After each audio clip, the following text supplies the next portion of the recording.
Welcome back to Destiny Vibes with me, JFO. We're going to talk election vibes in this video. Are you ready to find out what November is going to look like in the stars? Stay tuned. I am so excited today to give you a little bit of a dose of information on what is going to be happening in the movie script of Earth when it comes to November and the American elections of 2024.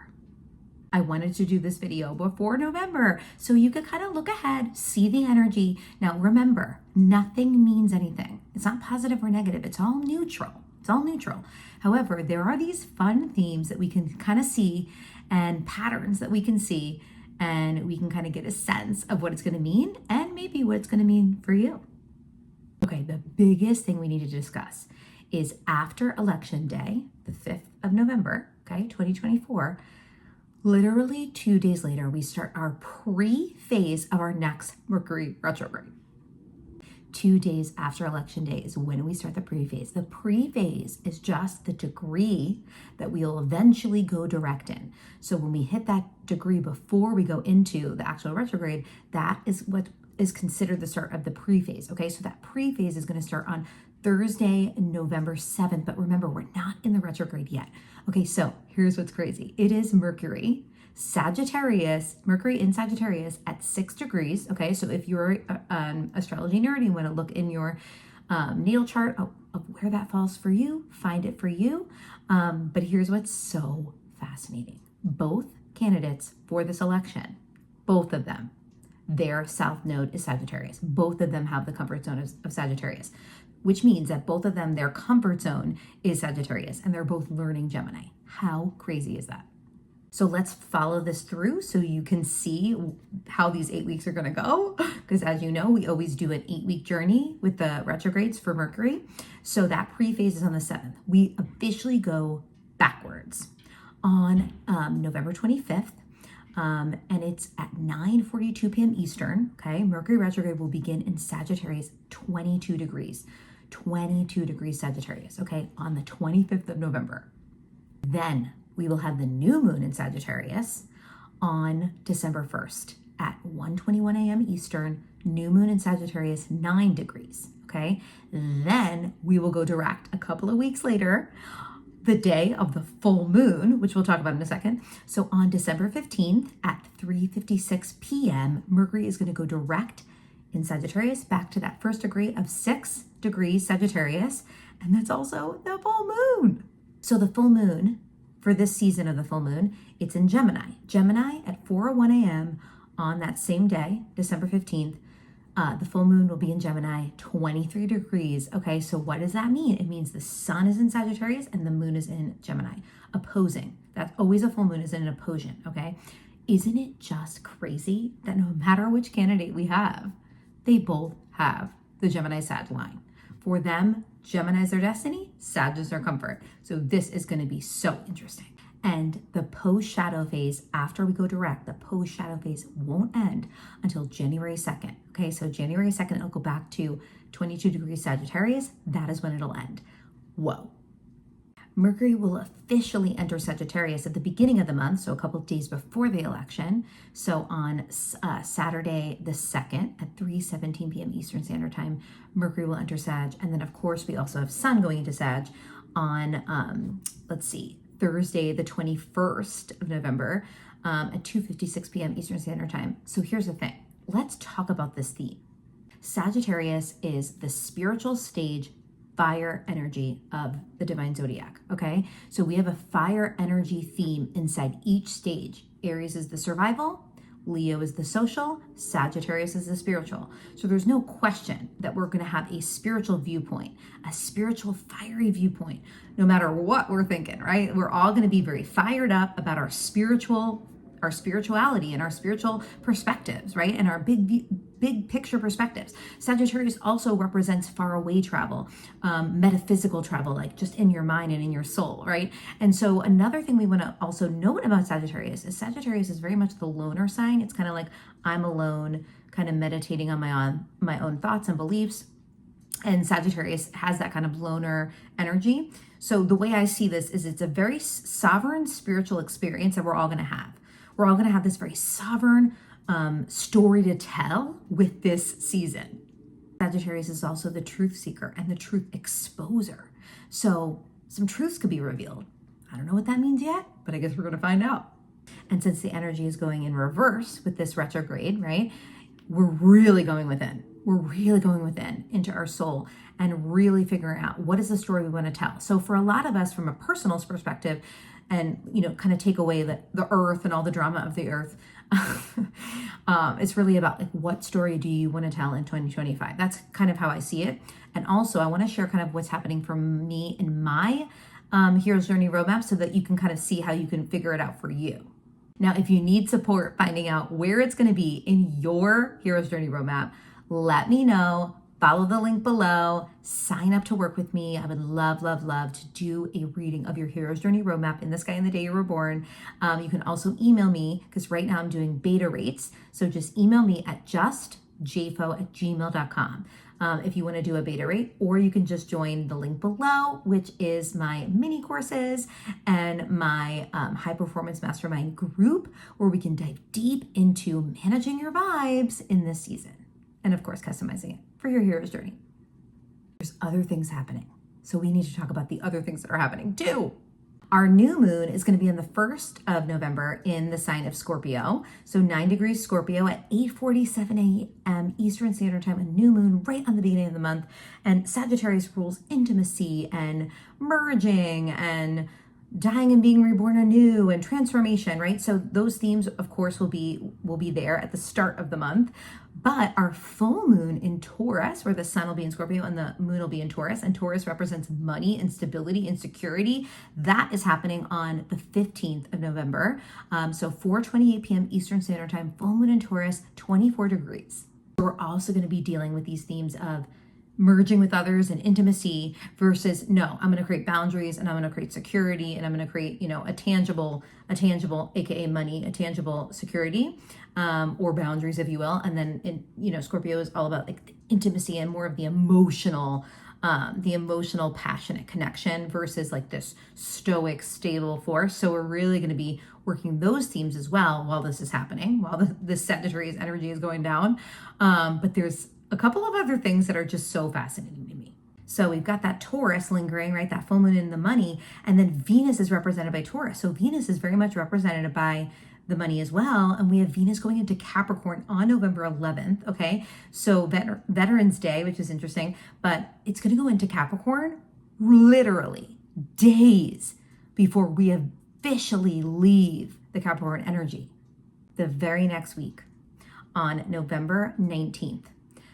We are going to go, Pluto officially is going to go at 3:39 p.m. Eastern Standard Time. It is officially going to go into Aquarius, and it'll be in Aquarius for 20 years. If you want to dive deeper into that, I have a video on that on my channel, but this is huge because it's been in Capricorn since 2008. It was originally in Capricorn in America's birth chart in 1776, and it went back in 2008. And obviously, there was money involved with that, right? There was money, that was 2008, was right around when we had the market crash, right? So there's themes threaded into this around Taurus, money, all of that. We're also about to go into the Capricorn season after that. So, in December on the 21st, the sun will go into Capricorn like it always does. On, on the 30th of December, the new moon in Capricorn will happen. So there's a lot of themes around this Capricorn. But here's the thing, what's so fascinating too is that Venus on the 7th of December is going to go into Aquarius and kind of meet up with that Pluto, right? So this is just insane. But then we also have Saturn and Neptune have both been in the theme of Pisces. Pisces is the highest, most spiritual theme of the divine zodiac. And in January, we are starting a whole new destiny theme, okay? Whenever we are in a destiny theme collectively, it stays there for about a year and a half. So for a year and a half, we've been in this Libra Aries line where Aries was our destiny. We are now going to leave. This is huge. We are now going to leave 4+ years of just this destiny of survival, right? Because we had the destiny of Cancer, then we had the destiny of Gemini, then we have the destiny of Taurus, then we have the destiny of Aries, and those are all the survival signs. It goes backwards with the North and South node.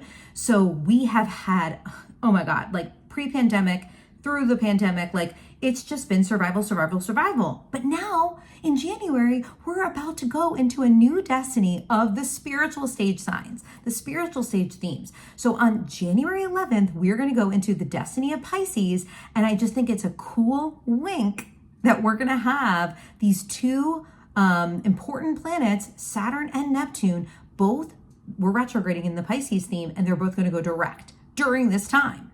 So on November 15th, Saturn will go direct in Pisces 12 degrees at 9:21 a.m. Eastern Standard Time.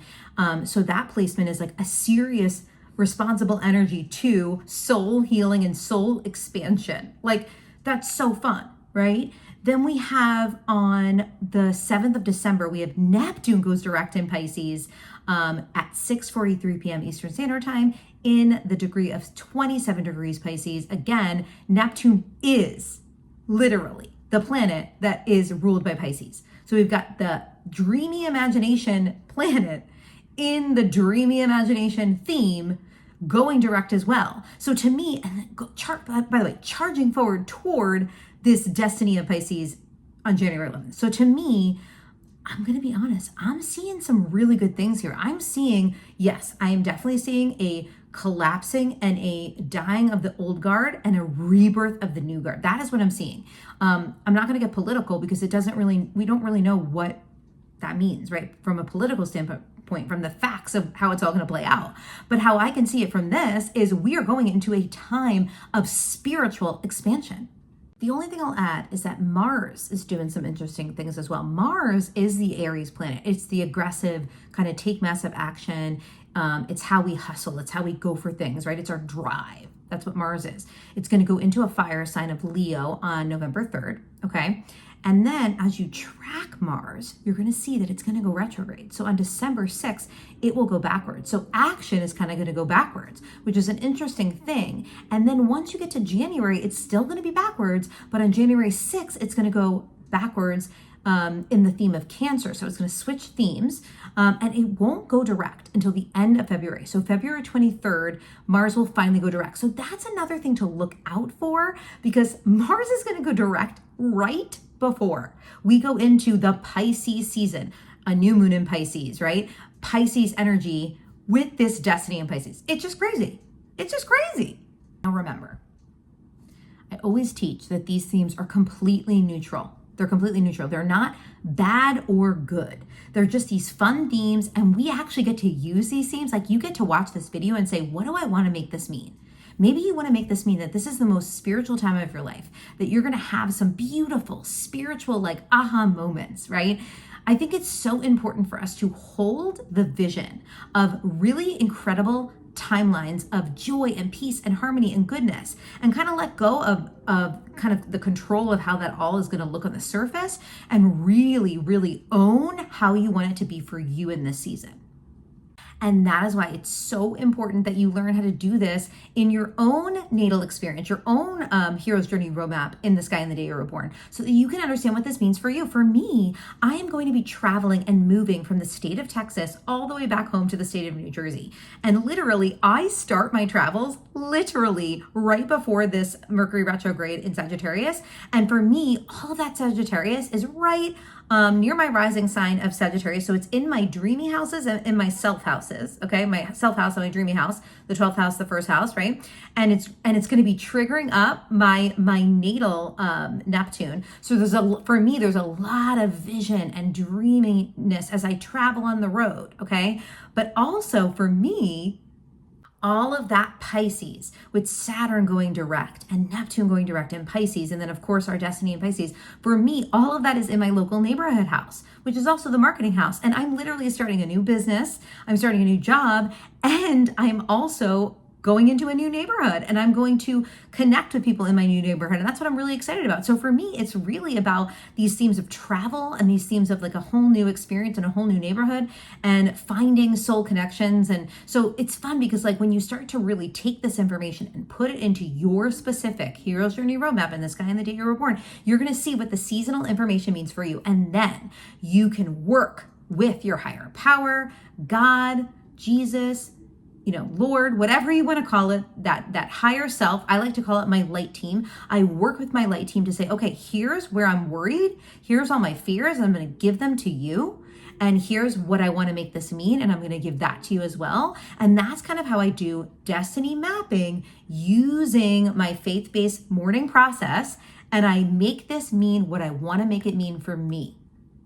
If you want to do that work with me, then I want to work with you. Okay. I am currently offering a beta rate for people. So please email me at justjfo@gmail.com if you want to do a private session. I will give you my beta rates. They're private, so that's why you have to email me. And if you're watching this in the future, then just find all of the information below. But also below, I have for you the smaller experience where you can get my mini courses. You're going to get my Mindset Fix Conscious Creation course. You're going to get your you're going to learn both your destiny themes in this lifetime. You're going to learn how to do destiny mapping and quarterly planning with the calendar with your hero's journey. And you can take this video and apply that information as well. And you're going to get a private group with me called the High Performance Mastermind, where we're going to dive deep into all of this. So I like to say that, yes, it's so fun to dive deep into the zodiac information, but I think it's way more powerful to really dive deep into your consciousness and what you want to make all of it mean. So if you want to be a part of any of that, either click the link below or email me, and I cannot wait to see how this all unfolds. Maybe in January, I'll do an updated video to look back and see what played out and how it played out. And by the way, that's also how I love to use the transit information. I technically like to look at it when it's all played out to kind of see, okay, how did this play out? What did it look like? And it's pretty fascinating. So I can't wait. I'll talk to you then. Bye.